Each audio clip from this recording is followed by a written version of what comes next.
नमस्कार दोस्तों। बुद्ध का एक शिष्य बहुत गहन ध्यान कर रहा था, लेकिन उसका ध्यान केंद्रित नहीं हो रहा था। उनका मन सदैव विचारों से भरा रहता था।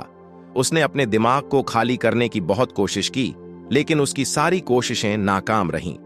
अंत में जब वह सब कुछ कर चुका, तब वह बुद्ध के पास गया और बोला, हे बुद्ध, मेरा मन हमेशा विचारों से भरा रहता है। मैं एक जगह ध्यान केंद्रित नहीं कर पाता। जब देखता हूं तो दूसरी चीज पर चला जाता हूं, फिर तीसरी और चौथी चीज करता हूं। मेरे दिमाग में हजारों विचार चलते रहते हैं और मुझे पता भी नहीं चलता कि ऐसा कब होता है। बहुत समय बाद मुझे एहसास होता है कि मैं क्या करने बैठा था और क्या सोच रहा था। हे बुद्ध, मैं अपने दिमाग को विचारों से खाली करना चाहता हूं। मैं चाहता हूं कि मेरे मन में एक भी विचार न रहे। जब चाहूं तभी विचार उठना चाहिए। बुद्ध ने कहा कि किसी भी समस्या का समाधान तभी होता है जब हम समस्या की जड़ तक पहुंचते हैं, समस्या को ठीक से समझते हैं और जानते हैं। क्या आपने उस मन को भी जाना है जिसे आप खाली करना चाहते हैं? शिष्य ने कहा, हे बुद्ध, मैंने मन को जानने की बहुत कोशिश की है, लेकिन जितना इसके बारे में जानता हूं, यह उतना ही रहस्यमय होता जाता है। बुद्ध ने कहा, जाओ और छोटे छोटे पत्थरों से भरा एक घड़ा ले आओ। तब शिष्य छोटे छोटे पत्थरों से भरा एक घड़ा ले आया और बुद्ध के पास रख दिया। बुद्ध ने कहा, इस घड़े को अपना मन समझो और इस घड़े में पत्थर भरे हुए हैं। अब इस घड़े में और पत्थर डालो। शिष्य घड़े में पत्थर डालने लगा। घड़ा पहले से ही भरा हुआ था। 12वां पत्थर रखते ही बाकी सभी पत्थर नीचे गिरने लगे। तब बुद्ध ने कहा, रुको और ध्यान से देखो। अब घड़े में कोई पत्थर तो नहीं आ रहे हैं, बल्कि वह नीचे गिर रही है, क्योंकि यह भर गया है। इसमें जो भी आ सकता था वह आ गया। अब और पत्थर नहीं आएंगे। यदि आप दूसरा पत्थर लगाना चाहते हैं तो पहले पत्थरों को बाहर निकालना होगा। शिष्य ने तुरंत कहा, हे बुद्ध, मैं समझ गया कि आप क्या कहना चाहते हैं, कि हमें अपने दिमाग को विचारों से खाली कर लेना चाहिए। गुरु मुस्कुराए और बुद्ध ने कहा, पहले पूरी बात समझो और फिर दिमाग को खाली करो। बुद्ध ने कहा कि हमारा मन इस घड़े के बिल्कुल विपरीत है। तुम घड़े को पत्थरों से तो भर सकते हो, लेकिन मन को विचारों से नहीं भर पाओगे। मन हमेशा खाली रहता है। शिष्य ने कहा, हे बुद्ध, मुझे कुछ समझ नहीं आ रहा है। अगर दिमाग हमेशा खाली रहता है तो हम उसे खाली करने की कोशिश क्यों करते रहते हैं? इसकी क्या जरूरत है? बुद्ध ने कहा, इस घड़े से एक एक करके सारे पत्थर निकालो। शिष्य ने वैसा ही किया और घड़े से एक एक पत्थर निकालता रहा और अंत में घड़ा खाली हो गया। बुद्ध ने कहा, देखो, तुमने एक एक पत्थर निकाला। यह घड़ा खाली हो गया है। अब आप इस घड़े में कोई भी पत्थर डाल सकते हैं, दूसरा पत्थर डाल सकते हैं, या फिर वही पत्थर दोबारा डाल सकते हैं। आप इसे आधा भर सकते हैं या फिर पूरा भर सकते हैं। शिष्य ने कहा, हे बुद्ध, मैं भी ऐसा ही हूं। मैं बता रहा हूं कि मन को खाली करना है। ये तो पत्थर हैं, इन्हें आसानी से निकाला जा सकता है और घड़ा खाली किया जा सकता है, लेकिन मैं अपने मन को कैसे खाली करूं?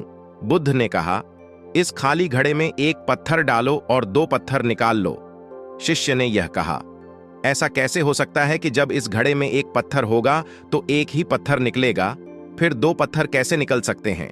बुद्ध ने कहा, चलो ऐसा करो, इस घड़े में 2 पत्थर डालो और 4 पत्थर निकाल लो। शिष्य ने कहा, हे बुद्ध, यह कैसे संभव हो सकता है? यह कोई चमत्कारी बर्तन नहीं है कि 1 डालो तो 2 निकालो, 2 डालो तो 4। बुद्ध ने कहा, यह घड़ा चमत्कारी नहीं है, लेकिन तुम्हारा घड़ा यानी तुम्हारा मन चमत्कारी है। यदि आप इसमें एक विचार निकालेंगे तो इसके पीछे 2 विचार होंगे। जब आप उन 2 विचारों को पकड़ते हैं तो उनके पीछे 4 विचार उभर आते हैं और वह खाली नहीं रहता। यह मन का भ्रम है कि सब कुछ है, लेकिन कुछ भी नहीं है। शिष्य ने कहा, हे बुद्ध, आप जो कह रहे हैं वह मैं समझ गया, लेकिन क्या मैं हमेशा अपने विचारों के जाल में फंसा रहूंगा? क्या मन के भ्रम से बाहर निकलने का कोई रास्ता है? बिल्कुल नहीं। और जब आप उन 4 विचारों को पकड़ते हैं तो उनके पीछे 16 विचार उभरते हैं, और ऐसा करने से विचारों की एक लंबी श्रृंखला बन जाती है और आप कहीं नहीं रुकते, एक के बाद दूसरे विचार को पकड़ते चले जाते हैं।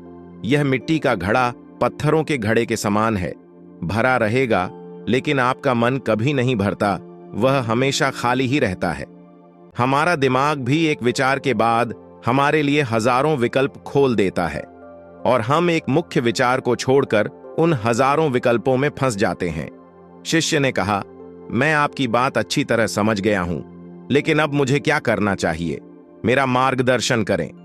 बुद्ध ने कहा, मन के जाल में मत उलझो, मन को खाली करने की कोशिश मत करो, अपना ध्यान इकट्ठा करो, एकाग्रता लाओ, जो भी कर रहे हो उसे अंतिम मान कर करो। ऐसे करो कि बाद में इसमें आपको कुछ भी करने की जरूरत नहीं है। और जब आप किसी दूसरे विचार पर काम करते हैं तो बस उसी पर काम करें, कोई दूसरा विचार नहीं। मन के भ्रम से बाहर निकलना इतना आसान नहीं है, लेकिन अभ्यास सब कुछ कर सकता है। शिष्य ने कहा, हे बुद्ध, मैं भी ऐसा ही करूंगा। यह समझाने के लिए आपका बहुत बहुत धन्यवाद। हम सभी अपने दिमाग को खाली करने की कोशिश करते हैं, मन में उठते बैठते विचारों से परेशान रहते हैं। हम चाहते हैं कि ये विचार कहीं चले जाएं और हम शांत हो जाते हैं, लेकिन जितना हम इन विचारों से दूर भागते हैं, हम विचारों का उपयोग करते हैं कि वे हमें शांत करते हैं, और वे आपके उन्हीं विचारों से जुड़े होते हैं जिन्हें आप छोड़ना चाहते हैं। इसलिए ये विचार इतनी शक्तिशाली हैं। जब आप सोचना ही नहीं चाहते तो आप शांत रह सकते हैं। यह तभी संभव है जब आप शांत रहने की कोशिश करना बंद कर दें और अपनी समस्या को हल करने पर ध्यान दें। ध्यान केंद्रित करें और समझें कि चिंता करने से नहीं बल्कि सोचने से समाधान मिलता है। बुद्ध ने कहा, इस मिट्टी के बर्तन को पत्थरों से आधा भर दो। शिष्य ने वैसा ही किया। फिर बुद्ध ने कहा, अब इन पत्थरों में से एक पत्थर चुन लो और उस पत्थर की एक छोटी सी मूर्ति बनाकर मुझे दे दो। मैं जानता हूं कि तुम एक अच्छे कलाकार हो। जब शिष्य ने 11वां पत्थर निकाला और उस पत्थर को तराशना शुरू किया तो उसे एहसास हुआ कि यह पत्थर अच्छा नहीं है। तो उसने घड़े से दूसरा पत्थर निकाला, उसे वह पत्थर भी पसंद नहीं आया। फिर उसने तीसरा पत्थर निकाला, उसका रंग उसे पसंद नहीं आया। फिर उसने चौथा पत्थर निकाला, लेकिन उसे इस पत्थर में एक दोष निकला। इस प्रकार उसने लगभग सभी पत्थर बाहर फेंक दिए। उसे ऐसा करते देख बुद्ध ने कहा, वह पत्थर जो तुमने पहली बार निकाला था, यह समझकर उसी पत्थर की खोज करो कि तुम्हारे पास कोई दूसरा पत्थर नहीं है। तब शिष्य ने उस पत्थर को ही खोजना शुरू कर दिया और उस पत्थर से उसने अपने बुद्ध की एक बहुत ही सुंदर मूर्ति बनाई और अपने बुद्ध को भेंट की और कहा, बहुत सुंदर, इस पत्थर से मूर्ति बनाई जा सकती है। मैं इसका विचार भी नहीं कर सकता था। बुद्ध ने कहा कि जब कोई दूसरा विकल्प नहीं है तो हम अपनी सारी ऊर्जा उसमें लगा देते हैं और उसे सर्वश्रेष्ठ बनाते हैं। जब कोई दूसरा विकल्प है तो हम सिर्फ पत्थर चुनते रहते हैं। मान लीजिए कि मूर्ति नहीं बनाई गई है। दोस्तों, आज की यह कहानी आपको कैसी लगी? साथ ही अगर आपको ये कहानी पसंद आई और ये आपके लिए उपयोगी लगी तो इसे अपने दोस्तों के साथ जरूर शेयर करें। धन्यवाद।